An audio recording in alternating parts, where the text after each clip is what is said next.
Ladies and gentlemen, I am SidAlpha. In my last video, I had stated how the YouTube algorithm had been messing with my channel and had asked as many people that were willing to make sure to like, comment, and also share the video on social media, and a lot of you did so, and the effect was dramatic in terms of beating the algorithm and increasing visibility. Now, I of course won't ask you to do that sort of thing at the outside of a video, as you may or may not like it. However, if you did enjoy the video, or if you wish to keep helping out the channel, I'm not asking you to donate money or anything, but I would ask that you keep up with more of the same. It's amazing how much of a help it actually is, and I am extremely appreciative of everyone for lending a hand. So while it does sound trite as hell to remind people to like, comment, share, and subscribe, the facts are it helps tremendously. That said, let's get to why you all are really here. Now, this is going to be a new semi-regular series on my channel called, as you might guess, Developer in Review. It is a mini-series where I pick a single games developer and I do my best to provide a breakdown of the company, and I'll review their games one at a time, and then I'll provide an overall summation of my experience with their collective body of works. The reason why this came about is that we have entered an era within video games that it's not enough to state whether or not a game is simply good. We also need to look at myriad factors such as the developer's interactions with their customers regarding the game, the monetization within said games, have the developers done anything underhanded or not, and of course,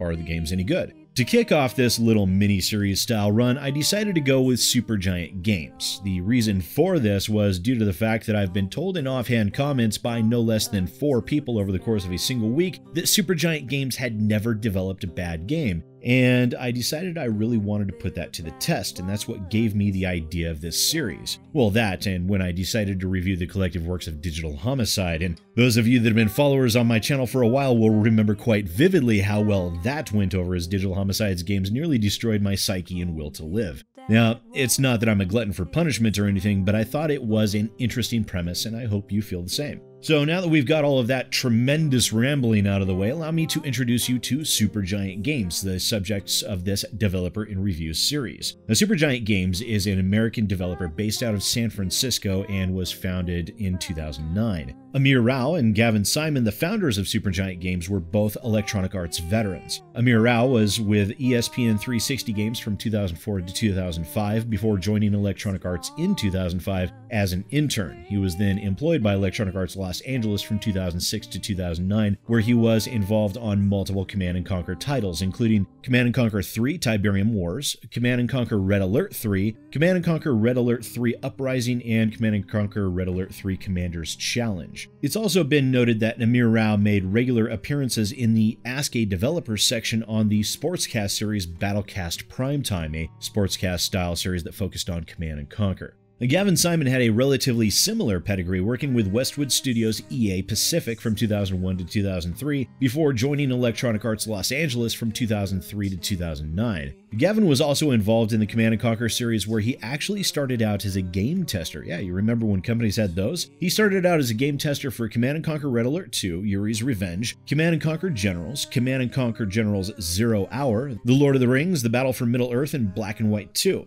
Gavin Simon was also the AI engineer for Command & Conquer 3 Tiberium Wars, and was also AI engineer and designer for Command & Conquer Red Alert 3 and Command & Conquer Red Alert 3 Uprising. Now, as I previously stated, Amir Rao and Gavin Simon both left EA Los Angeles in 2009 and founded Supergiant Games, actually moving into a house together in order to do so. At that time, they also hired Darren Korb for audio and music work. Now, in addition to those 3, Supergiant Games has since been joined by numerous people and currently count among their number, and I do apologize if I mispronounce any of these names, artist Gen Z, systems engineer Andrew Wang, writer and designer Greg Cassavin, voiceover artist Logan Cunningham, Michael Elshi with studio operations, Camilo Vanegas handling 3D art and animations, Morgan Wren with QA and production, Josh Barnett with visual FX and UI, studio support by John Paul Gabler, Dexter Friedman on platforms engineering, designer Eduardo Gorenstein, engineering and designer Alice Lay,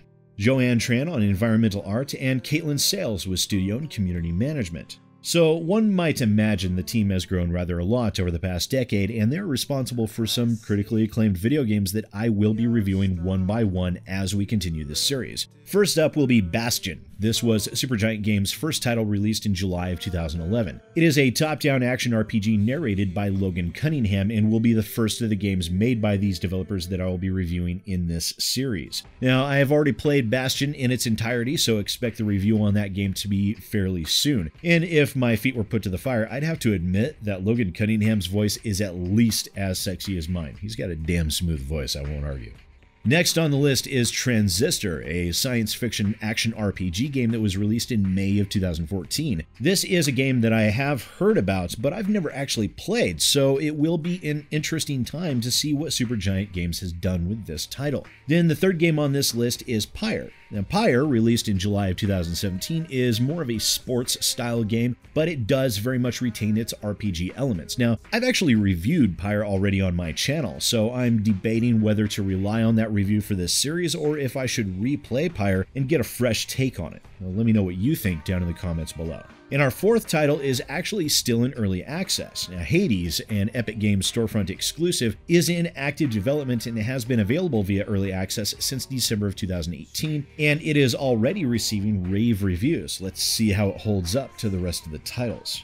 So there we have it. Supergiant Games, an interesting company with an interesting pedigree. Now, in our next video, I will be reviewing the first game to be developed by this team, Bastion. Now, I plan on continuing on releasing the reviews in this series as fast as I am able, but bear in mind, time is limited and playing through a game takes time. As that is the case, I wouldn't expect more than one per week unless I'm feeling super productive. So stay tuned for the next installment of Developer in Review, Supergiant Games. Thank you so much for watching. If you're new here, don't forget to subscribe and ring the bell as in order to stand the best chance possible of being notified of the next installment, and don't forget to check out all of my other videos. Also, as a reminder, the YouTube AI is still not a fan of this channel, so any continued help and visibility is immensely useful, including liking, sharing, and of course, subscribing and leaving a comment. Even if it's something ridiculous, I actually prefer those. There were some fantastic jokes in the comments section last time, which definitely made going through and reading everything much more enjoyable. Well, thank you so much for watching. I hope you have a fantastic day. Once again, ladies and gentlemen, I am SidAlpha,